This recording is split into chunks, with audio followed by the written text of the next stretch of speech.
Hey guys, and welcome back. Hopefully you've got a good start with your embossing, with your bug here. You can see how mine's coming along so far.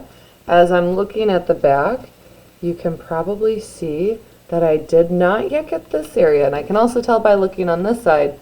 Can you see how, oh yep, we didn't get that spot. Once again, if you're using a different color pen or pencil, that also makes it easier to see what parts you have and have not yet done. So my first step today is to finish the embossing if I have not yet done that.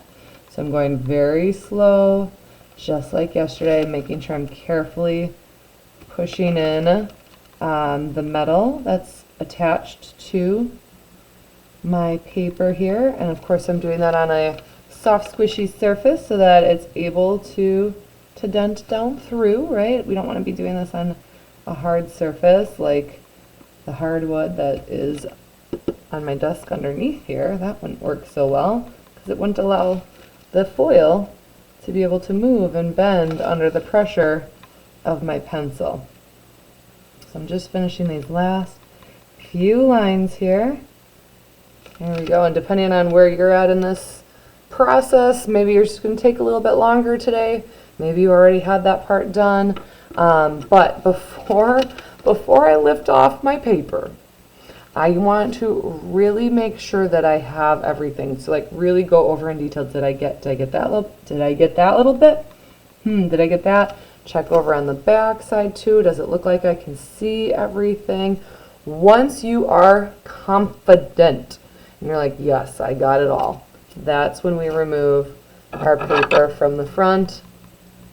So you can either peel it off. I tend to like to just grab a scissors and release it that way and very carefully peel that off. We don't want to be bending our foil, right? So be very careful with that process.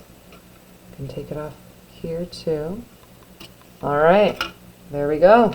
It has been released. Oh wait, there's still a little bit up here. Gotta get that off. You don't want that on there. Careful too, those edges shouldn't be too sharp, but you just want to be careful so you're not giving yourself, I mean, like think how bad a paper cut hurts. Now imagine that paper is foil. A foil cut would not feel good, so be careful with the edges of this, okay? Here's what mine's looking like so far. Hopefully you can see that okay. I know sometimes the glare of the screen makes it a little hard. Anyway, so I've got my basics down here. It's looking pretty good. However, we really want to make sure that these lines are more defined than what they tend to be with like a dull pencil or the ballpoint pen that we've been using. So what you're going to use is that wooden tool that we got, and we're going to go over any of the lines that just need a little bit more definition, which for me is actually quite a few of them.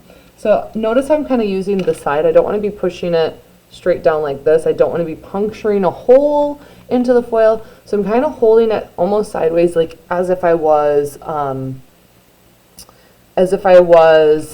shading. There we go, that's the word I'm looking for. So kind of to the side on an angle, and I'm just pushing it down further. Just going to show you guys, going slowly once again, just like yesterday. These lines don't erase, so you want to make sure we're going slow and steady. And that's going to work out much better than going quickly and then realizing, oh, I made a mistake and having to start over. Right? Slow and steady wins the race.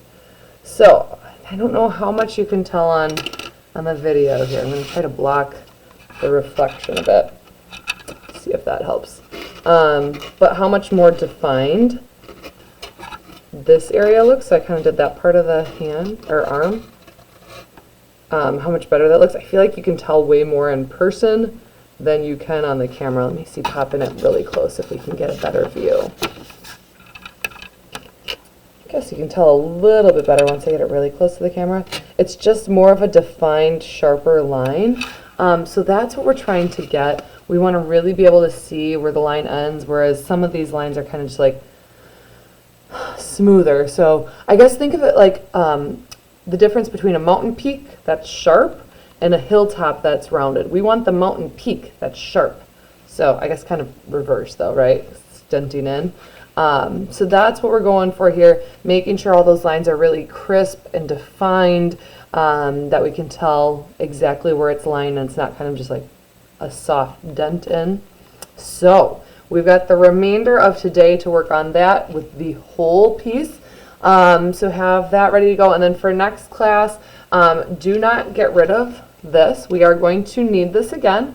So don't throw it away. Don't lose it. Keep it right next to this. You know, keep them together. They're friends. We want to keep them next to each other so we have them both. But otherwise, we're going to need all of our same supplies.